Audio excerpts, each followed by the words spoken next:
Aqui diz assim, ó, pelo que deixai a mentira, falai a verdade, cada um ao seu próximo. Gente, eu ouço cada mentira de crente, de pastor, que eu fico assim, eu fico pensando assim, meu Deus, Senhor, como que nós vamos morar no mesmo céu? Porque a pessoa está mentindo para mim aqui, eu estou vendo que está mentindo. Para de mentir. Se você roubava, para de roubar. Eu vou falar para você, eu sou pastora de pastores há mais de 10 anos. É muito difícil ser pastor de pastora, porque o que tem de pastor que rouba dízimo, o que tem de pastor que não é fiel nas finanças, o que tem de pastor que rouba descaradamente. E aí chega pra você e fala assim, não, eu tô com a contabilidade, é mentira, entende? Então nós temos que parar. A Bíblia diz aqui que, aleluia, versículo 27, não deis lugar ao diabo. Não dá lugar ao diabo. Aleluia, como que nós queremos que o Espírito Santo nos use de noite? O diabo está usando o corpo das pessoas, mentindo, roubando, difamando. Outro dia nós estávamos aqui treinando a Rebeca, né, o Pai Nosso. E o Fredson falou assim, Deus Todo-Poderoso, perdoa-nos como nós temos perdoado. E agora? Porque não é fácil perdoar, nós não somos hipócritas. Não é fácil perdoar. Mas você já parou para pensar na gravidade disso? Que Deus nos perdoa na medida que nós perdoamos? Como que está sendo o perdão de Deus na tua vida? Como que está sendo essa conta aí no reino do Espírito, né?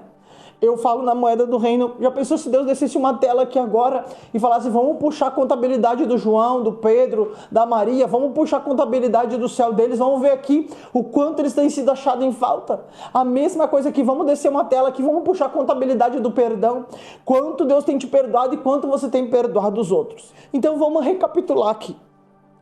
Não adianta você querer que todo mundo congregue com você. Não adianta você querer que todo mundo seja igual a você.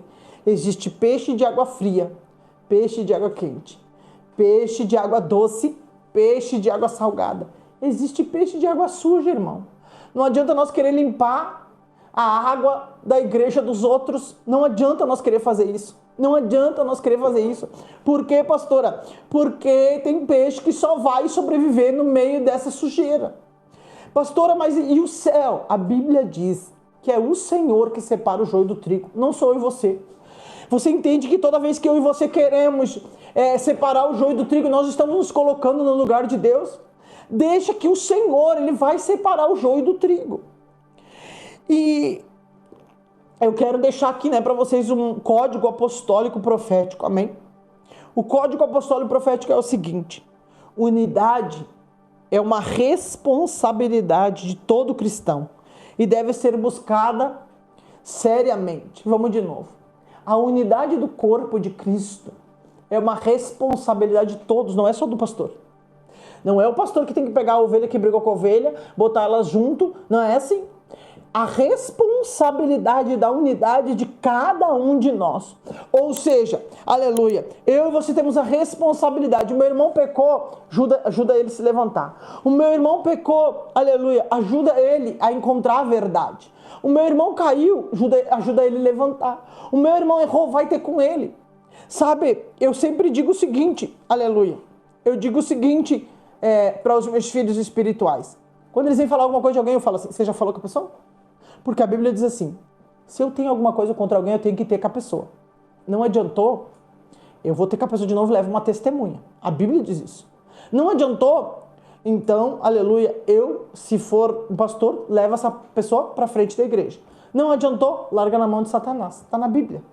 Pastor, na mão de Satanás. Na mão de Satanás, porque da mão de Satanás Deus livra. Se nós colocar na mão de Deus, não tem mais ninguém que livre. Quem que livra da mão de Deus? Outro dia nós oramos por uma moça e o trabalho dela é correção. Ela corrige texto em português e inglês. E eu falei para ela, moça, eu não me considero uma mulher burra, mas eu fui escrever a apostila e eu corrigi a apostila 2, 3 vezes, levei para a gráfica corrigiu, mesmo assim saiu erro de português. E ela falou, pastor, é normal, porque nós não conseguimos enxergar os nossos erros quando nós escrevemos. Eu disse, meu Deus, isso vai dar uma pregação. Porque quando a gente fica falando dos erros dos outros, a gente não consegue enxergar os nossos próprios erros. Então, eu quero convidar você que é a igreja mesmo de Jesus, para de olhar o erro dos teus irmãos. Começa a orar pelos teus irmãos, começa a cobrir os outros em oração, começa a interceder de forma genuína, sem interesse financeiro, sem segunda intenção. Aleluia. Começa a cobrir o teu irmão de oração. Se alegra com a vitória dos teus irmãos, se alegra com as vitórias dos teus irmãos. Outro dia nós fomos atender um pastor e o pastor contou umas bênçãos que ele conseguiu adquirir lá depois de muito trabalho. O pastor Fred ficou 2, 3 dias falando: que bom, né, irmão? Que bom que esse homem comprou isso, que bom. Eu falei: meu Deus, eu acho que tu ficou mais feliz do que ele que comprou. Porque isso é esse corpo de Cristo, gente. Mas o mais grave de tudo, quem está promovendo essa divisão é o inferno. Enquanto nós continuamos divididos, enquanto nós continuamos competindo, enquanto nós continuamos medindo o nosso sucesso pelo número de membros, enquanto nós continuamos fazendo isso, o inferno está avançando e o reino de Deus está perdendo. O reino de Deus está com tanta coisa atrasada. O reino de Deus está com tanta coisa atrasada. Pastora, Deus não perde tempo. Deus não, mas nós como reino, nós como igreja, eu sei que existe homem e mulher de Deus que não vive nesse tempo aqui, não se move no tempo Cronos, se move no tempo Kairos. Mas quanta coisa eu e você temos perdido.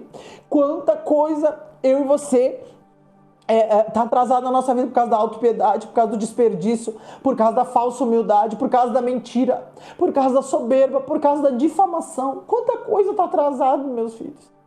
Eu estou aqui hoje dizendo para você: destrua toda divisão, destrua, lute pela unidade. Não é a unidade, irmãos. Unidade em hebraico não quer dizer você andar com o mesmo pensamento. Não é isso aí. Unidade em hebraico quer dizer você andar junto, respeitando o pensamento de cada um. A minha visão de igreja não é a mesma visão do pastor Igor. A minha visão de igreja não é a mesma visão do pastor Anderson. A minha visão de igreja não é a mesma, aleluia, da pastora Ivoneide. Todavia, nós temos que respeitar uns aos outros e ajudar naquilo que nós podemos, servir do jeito que nós podemos. Tem pessoas que congregam comigo, que estão indo na igreja da pastora Ivoneide, que é aqui em Brasília, no domingo de manhã, só para estar lá, para ouvir a palavra, para servir se for necessário, para interceder, para orar, ponto.